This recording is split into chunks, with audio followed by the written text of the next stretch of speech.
Good day, good day. Today we are looking at the NASDAQ, and I have it up on my screen right here, and we're just gonna go over a couple of trades. As we can see, we have three good indicators on our um on our chart right now. We've got the simple moving averages, and we've got the VWAP. Now everybody has their own strategy, everybody has their own way to trade. When it comes down to it, trading, you develop your own style doing it. You might create your own chart. You can take lessons from somebody else, but eventually you're going to have your own style of trading. And that's how it is.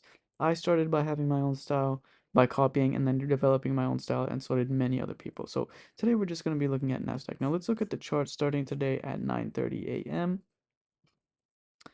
We're actually looking at the chart right over here on the 5-minute chart, on the 5-minute time frame. Let's go to the 1-minute time frame.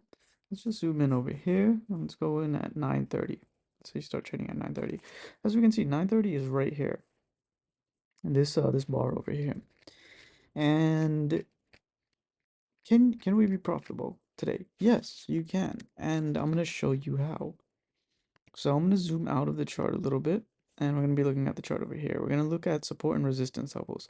As we can see, we have support and resistance levels and trend lines all over the place. Um, Specifically for this area for today, our support levels are right over here. It bounces off this level once, almost twice, three, four, five, six times. And then this is where it breaks. It retests and go up, but then it breaks below right here. And then you've got a downtrend. So this movement right here, I'm gonna zoom out. Well, since we're on the 1-minute time frame, it might only take 1, 2, 3, 4, 5, 6. It might only take 6 minutes. But in these 6 minutes, we have one confirmation, it's below a VWAP, two confirmations, it's below our moving averages, three confirmations, it's breaking our support resistance. All of these signs are telling us that we should short the market. So we should go down, sell trade right there, and exit when it comes back up, maybe around right here. So you might be profitable for about this much.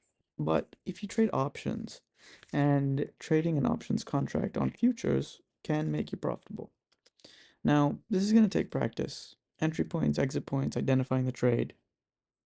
I can tell you how to do it, but to actually do it, it takes practice. So keep practicing and send us an email if you'd like to learn more.